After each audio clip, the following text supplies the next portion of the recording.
Eh bien salut tout le monde, c'est Orleska. Aujourd'hui on se retrouve pour une nouvelle vidéo, j'espère que vous allez bien. Aujourd'hui nouveau type de vidéo, je ne sais pas si je vais vraiment en faire beaucoup parce que ça dépend de vous, si vous aimez bien le truc ou pas, comment je fais ça.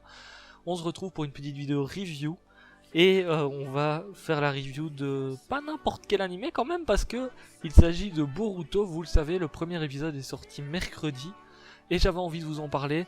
C'est un animé qui commence, j'avais envie de faire des reviews, enfin de tester, de faire au moins une review depuis un petit temps, mais c'est vrai que bon, faire une review de l'épisode 189, c'est pas fou, sachant que j'ai pas fait les 188 premiers.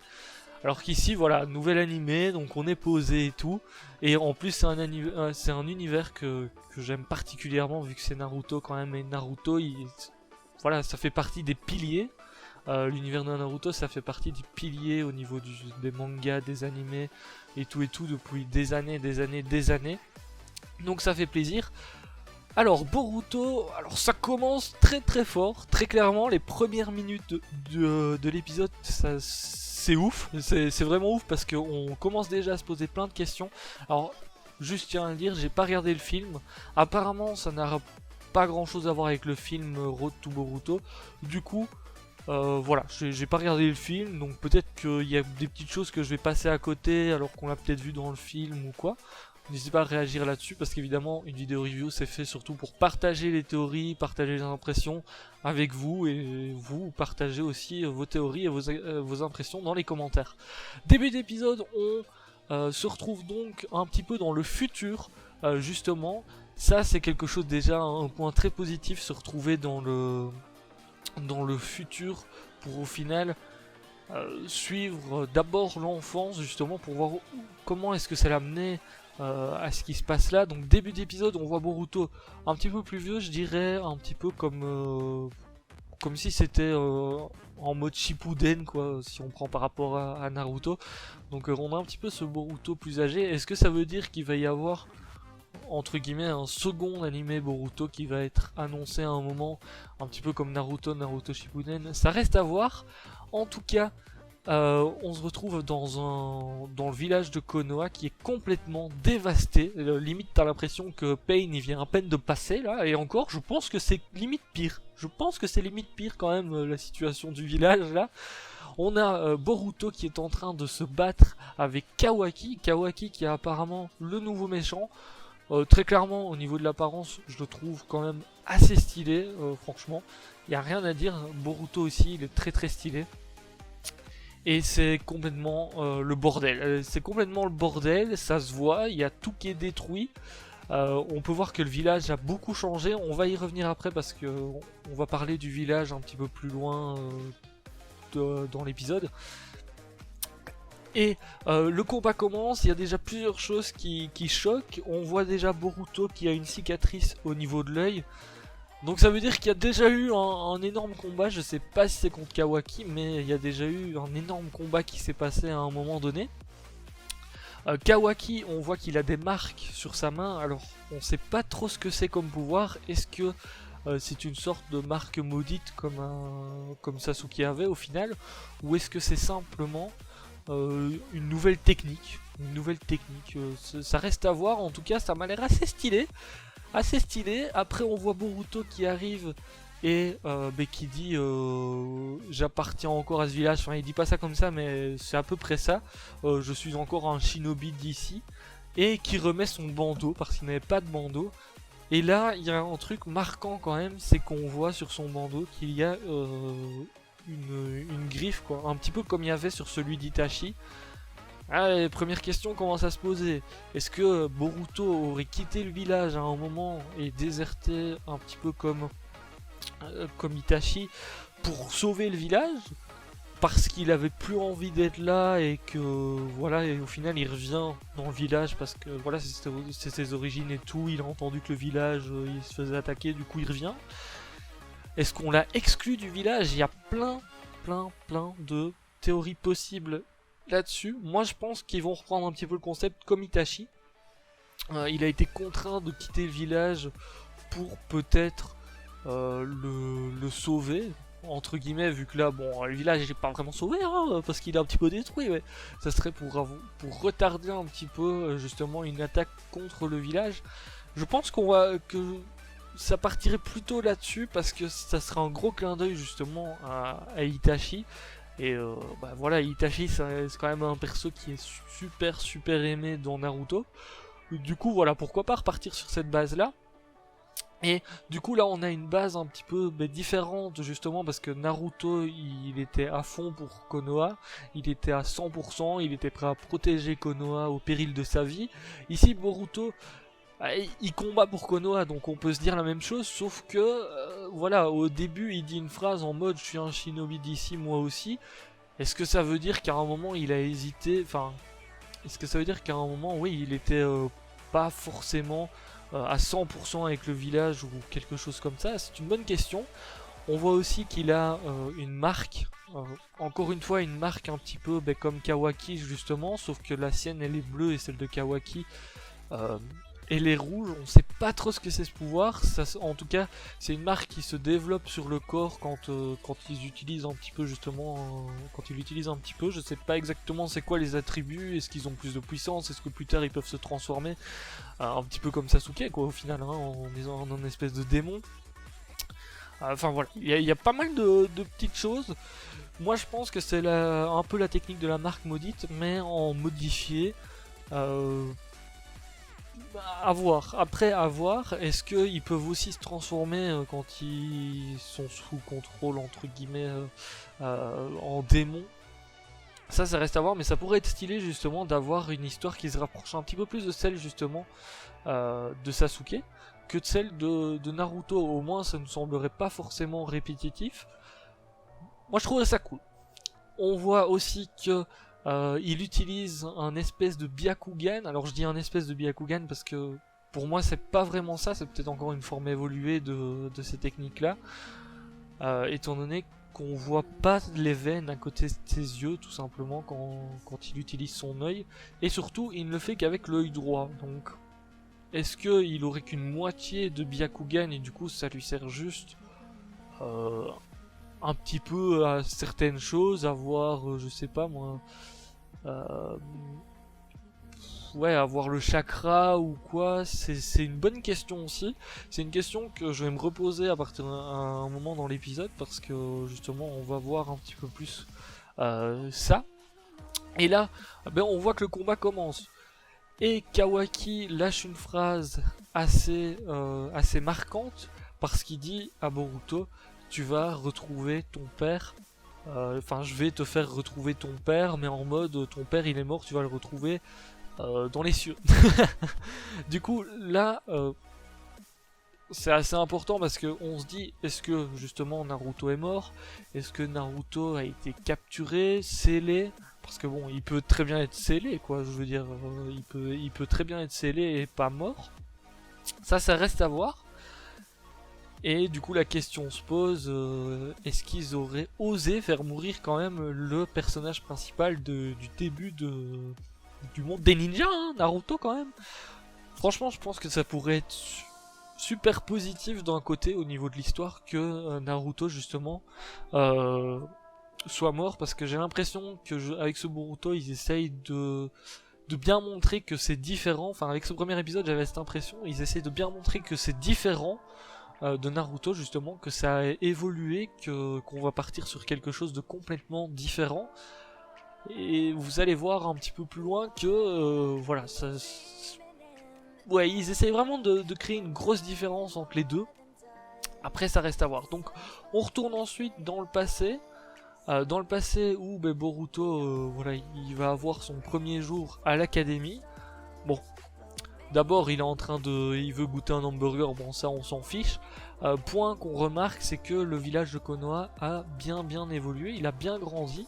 Et surtout il est beaucoup plus moderne. Donc il y a un train par exemple, on le voit pendant une bonne partie de l'épisode, il y a un train. Donc ça veut dire que ça a déjà bien évolué. Et on voit des bâtiments parfois qui ont l'air un petit peu plus modernes quoi. Limite il y en a, on dirait des buildings un petit peu quand on voyait justement Konoha qui était détruit au début, derrière on aurait dit plutôt des buildings ou des trucs comme ça qui étaient complètement ravagés. Moi ça me fait un petit peu peur cette histoire là parce que je me dis que s'ils sont dans un monde plus moderne et tout, peut-être que derrière ils vont nous sortir des armes à feu. Je pense pas parce qu'ils vont pas oser sortir ça. Mais on ne sait jamais ce qui peut arriver, hein. On ne sait jamais ce qui peut arriver, mais vu l'évolution qu'il y a eu, c'est vrai que c'est possible qu'ils aient trouvé une arme à feu ou un truc comme ça. Après, il y aurait une incohérence parce que bon, un monde des ninjas avec des armes à feu, c'est chaud quoi. C'est chaud, c'est quand même assez différent, on va dire. L'époque est assez différente parce que les ninjas, on a plutôt l'impression que c'est quelque chose de vieillot et tout et qui sont pas forcément super ouf niveau technologie. Un moment assez important, c'est que Boruto aussi, justement, quand il est sur ce train et que le fils de Shikamaru le laisse, Boruto regarde la statue de Naruto et lui dit un jour c'est moi qui vais t'avoir. Et là on peut voir qu'il est pas forcément en super bon terme justement avec son père. Il dit d'ailleurs que son père est occupé à d'autres affaires, donc on a un petit peu Boruto, il est un petit peu mis à l'écart par rapport justement à son père.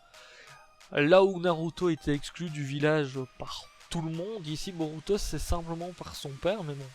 Voilà, le père c'est quelque chose, voilà, c'est quelqu'un de très important dans la vie de quelqu'un, d'un enfant et même plus tard, hein, donc c'est vrai que c'est chaud. C'est vrai que c'est chaud, là on peut se dire, tiens, qu'est-ce qui va se passer? C'est là que j'en reviens à ma théorie du début, est-ce que Boruto n'aurait pas quitté le village, déserté le village, peut-être de plein gré, parce que justement il en avait marre que son père ne s'occupe pas de lui, qu'il en ait entre guillemets, parce que bon ça c'est à voir quand ils vont développer un petit peu le truc, mais entre guillemets rien à foutre.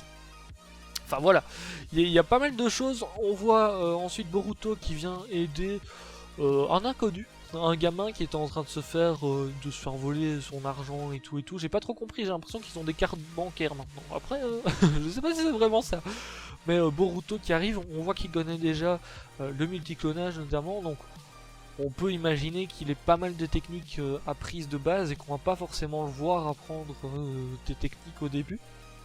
Justement, alors je sais bien que dans Road to Boruto ou avec le film Naruto The Last, on le voit qu'il passe son examen ou je sais pas trop quoi. Moi j'ai pas regardé, peut-être que ça sera différent d'ailleurs par rapport à ce qui se passe dans le film.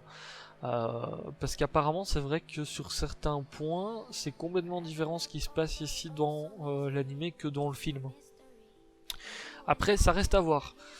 Donc, il sauve son petit camarade qui s'appelle Danki, si je me trompe pas, un truc comme ça, qui est en fait le fils de l'entreprise, de la plus grosse entreprise. C'est celle qui a les trains, etc. Donc c'est une des plus grosses entreprises du village et peut-être même du pays. De la région, voilà, c'est comme ça qu'ils disent, je crois. Bon, du coup là, Boruto est super fan, ils discutent un petit peu ensemble. Denki nous apprend alors que lui il est obligé d'obéir à son père, il fait un petit peu ce que son père lui dit, même si il aime pas trop ça parce que lui il aimerait bien faire autre chose justement, mais malheureusement son père veut absolument qu'il réussisse, qu'il prenne la même voie que lui. Chose qui est assez importante justement parce que ça va changer un petit peu son comportement d'avoir rencontré Boruto, Boruto qui lui dit mais fais ce qui te plaît, enfin moi je fais ce qui me plaît et toi fais ce qui te plaît aussi, impose-toi et désobéis. Bon là Boruto, pas une très bonne idée hein, de désobéir. On voit du coup Denki qui se retrouve chez lui justement et qui dit à son père ce qu'il pense, etc., qui essaye un petit peu de suivre les conseils de Boruto justement. Bon, son père qui est pas du tout d'accord, il sort de la pièce et là qu'est-ce qu'on voit, c'est que une aura ténébreuse de serpent, j'ai l'impression, c'est un serpent, hein, je pense, arrive justement près de Denki et le mort. Donc là, on peut se dire, moi ça m'a fait penser, je sais pas, moi, à une marque maudite ou un truc comme ça. Je me suis dit, tiens, c'est chelou quand même cette histoire-là, c'est chelou. Mais on va y revenir un petit peu plus tard dans l'épisode. Boruto rentre chez lui. lui aussi. Et là, je pense qu'ils nous ont passé cette scène. Donc on a la scène d'un repas de famille. Et on voit que justement Naruto n'est pas présent. D'ailleurs ils en parlent. Ils disent que oui, ben Naruto il a du boulot, du coup il est pas là. Et Boruto, je crois, justement ajoute que ben son père n'est jamais là, quoi. Du coup c'est un petit peu comme s'ils étaient abandonnés. Bon, Hinata qui défend Naruto, logique, hein, elle le kiffe, donc voilà, c'est logique. mais bon, c'est pas une raison pour pas venir au repas, hein, quand même. Bon, alors, le lendemain, on se retrouve donc avec Boruto, mais qui va presque être en retard pour son premier jour à l'académie, donc c'est chaud. Sur le chemin, il va prendre le train donc pour y aller. Sur le chemin, il voit Denki au loin. Et là, on voit encore une fois cette pupille de Boruto, cette pupille qui fait penser un petit peu au Byakugan, sauf que c'est pas à 100%, quoi, parce que c'est toujours qu'un seul de ses yeux qui est pris justement dans l'histoire, donc à mon avis, il n'a qu'une petite partie justement du Byakugan. Et il l'utilise, je sais pas trop s'il le fait exprès ou pas de l'utiliser, j'ai pas l'impression, j'ai l'impression que son pouvoir boom est venu comme ça et il voit justement autour de Denki une aura ténébreuse, même très ténébreuse. Donc voilà, il se demande s'il hallucine ou pas. Plus tard, on voit les trois gamins qui ont justement essayé de voler Denki, qui voient des billets à terre, ils suivent les billets, logique, ils veulent de l'argent, et là, boum, c'est un piège de celui-ci qui les attend dans le train. Et là, on a un changement de personnalité justement chez ce personnage parce qu'il n'est plus lui-même, il est contrôlé par l'aura ténébreuse. On sait pas encore trop ce que c'est, on n'a aucune information par rapport à ça. On sait pas si c'est quelqu'un qui contrôle. Son plan, c'est de faire payer justement aux trois gamins ce qui se passe. Il veut prouver à son père qu'il est fort. Et voilà, il veut un petit peu se venger de ce qui s'est passé hier. Pour ça, il a mis un plan en marge. Donc il veut que 2 trains se percutent. Comme ça, boum, c'est fini. Boruto, heureusement, vient pour l'arrêter. Lui, il n'hésite pas. Quand il est quelqu'un à aider, il vient. Donc on ressent un petit peu le côté Naruto. Vous savez, le côté je te connais pas forcément, mais t'es en difficulté, je viens t'aider. Parce qu'il aide justement les 3 voyous du jour avant. Donc il a changé de bord en un rien de temps. Il essaye de faire arrêter le train une première fois, malheureusement ça ne fonctionne pas, du coup il commence à s'énerver, il commence à dire justement à Denki ses 4 vérités. Et là on voit que le pouvoir qui contrôlait Denki il commence un petit peu à disparaître, mais pas totalement. Le but de Boruto bien sûr c'est d'arrêter le train ou de le faire changer de voie, histoire qu'il se percute pas. Il va donc sur le toit, il utilise son petit multiclonage. Logique, j'ai envie de vous dire. Et là, difficulté, encore un peu, il tombe du train. Heureusement, Denki s'est repris un petit peu, il a réussi en voyant Boruto qui justement tombait et du coup allait se faire mal, même à mon avis, vu que le train il devait aller vite, beaucoup mal, même s'il arrive à tenir debout dessus, hein, mais bon ça c'est une autre histoire. Donc Denki réalise un petit peu, il se rappelle de ce qui s'est passé hier, qu'il a rencontré Boruto, etc. Et on voit son aura justement ténébreuse qui disparaît pour aller sauver Boruto. Donc voilà, bon. Il a un petit peu du mal lui aussi. Boruto arrive à faire changer justement le train de direction. Donc voilà, ils sont sauvés, heureusement, enfin pas tellement. Les 3 gamins aident aussi Boruto, bon ça c'est des petits moments, on s'en fout un petit peu, il n'y a rien d'intéressant là-dedans. On voit ensuite les 3 gamins justement, ils les font sauter dans un autre wagon, histoire qu'ils soient eux sauvés. Et là, qu'est-ce qui se passe? Eux dans le train, ils en profitent pour aller justement à leur premier jour à l'académie, donc c'est trop cool. Et surtout on voit qui percutent la statue, enfin la tête qu'il y a dans la montagne là. Je sais plus comment ça s'appelle, tiens, cette montagne exactement. Ça doit être le mont quelque chose, enfin soit justement, et ils percutent la tête de Naruto. Vu que Naruto Kage, hein, je le rappelle quand même, hein, si jamais, mais bon, c'est le cas. Après, peut-être que certains découvrent justement l'univers de Naruto avec Boruto. C'est bien possible, il y a une génération qui va découvrir, je pense, Naruto avec ça, donc c'est vrai que parfois c'est un petit peu compliqué. Bon, après on s'y retrouve quand on regarde tout l'épisode. Hein. Et bah là, directement, bon, Boruto, il fait le malin, il est un petit peu au final comme Naruto quand il était petit, l'air de rien, parce que il est un petit peu inconscient, il s'amuse de tout ce qu'il fait. Donc c'est vrai qu'il a un petit peu ce côté de Naruto. Et il est tout content de ce qu'il a fait, qu'il a bourré justement dans la tête. On a ensuite un regard, justement un regard de Naruto et Boruto qui se regardent au loin avant que Konohamaru intervienne. Donc là on aurait pu imaginer qu'il se passe quelque chose. Malheureusement Konohamaru est arrivé derrière Boruto pour un petit peu l'engueuler, hein, parce que c'est voilà, hein, c'est quand même pas très gentil d'avoir fait tout ça. Et on apprend aussi que c'est Konohamaru qui va être son sensei. Donc voilà, ça je crois qu'on le savait déjà dans le film. Enfin moi je le savais, je sais plus où j'avais vu ça, mais je le savais. En tout cas. Du coup voilà, je pense que ça doit être dans le film ou un truc comme ça. Donc on apprend un petit peu plus tard que c'est justement le père de Denki qui va un petit peu sauver les affaires de Konoha, vu que c'est eux qui vont prendre en charge la réparation de tout ce qui a été cassé, etc. Et on voit quelque chose justement de très positif quand même par rapport à Naruto, parce que il s'occupe pas apparemment de Boruto, pas beaucoup, mais ici il apprend justement que Boruto a sauvé entre guillemets Denki. Enfin, a sauvé Denki en fait, même si je pense pas que dans le plan de Denki il devait mourir, hein, mais et on voit Naruto justement qui sourit, et à mon avis ça l'a. Il se dit que ouais, mon fils, voilà quoi, il est quand même assez sympa quoi, parce qu'il sauve les gens et tout, ça doit lui rappeler un petit peu son passé au final à Naruto. Fin d'épisode, bon, on les voit qui se dirigent vers l'académie, donc rien de bien fou. Tout simplement, rien de bien fou, il n'y a rien d'autre à ajouter, rien de spécial. L'épisode se finit là-dessus. Bon, il y a quand même le questionnement, Boruto il se demande quand même un petit peu ce qui se passait avec Laura, mais on n'en saura pas plus dans cet épisode-ci.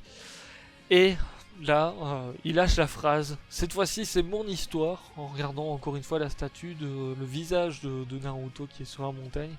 Il dit que cette fois-ci c'est mon histoire. Bon. Ça c'est juste pour mettre un petit peu dans le truc que c'est lui maintenant le héros et plus Naruto. Et l'épisode se termine comme ça, donc épisode quand même assez intéressant. Moi j'ai bien kiffé pour un premier épisode, on se pose pas mal de questions. Je suis impatient de voir la suite. En plus, très clairement au niveau du design, je préfère Boruto à Naruto, et j'ai l'impression que ça va être sympa au niveau de tout ce qui va se passer, parce que justement on va avoir un petit peu... j'ai l'impression le contraire de Naruto sur certaines choses, sur certaines pensées et tout. Et c'est déjà rien que ça, c'est cool. Du coup, n'hésitez pas à me dire si ça vous a plu comme review. Alors, je suis désolé, c'est ma première, donc je bafouille un petit peu. J'ai un petit peu du mal sur certaines choses. N'hésitez pas à me dire ce que vous en pensez. N'hésitez pas à me dire ce que vous changeriez, vous. Bon, pour ceux qui se demandent pourquoi t'as pas mis de facecam, c'est tout simplement parce que très clairement, me poser 10 minutes, bon déjà j'ai pas forcément le matériel, et ensuite me poser 10 minutes pour que vous voyez que mon visage, parler, je trouve pas ça fou. Moi je préfère vous passer des images un petit peu et tout derrière en fond. Voilà, et la personne qui veut regarder, elle regarde les images, sinon elle écoute simplement en naviguant sur internet à côté quoi, parce qu'au final une review c'est fait pour parler. Donc voilà, merci à vous en tout cas d'avoir regardé la vidéo jusqu'ici, je vous dis à très bientôt pour une prochaine vidéo. N'oubliez pas le petit pouce bleu, le petit commentaire avec vos avis, vos impressions, vos théories, etc. Allez, ciao, bye bye.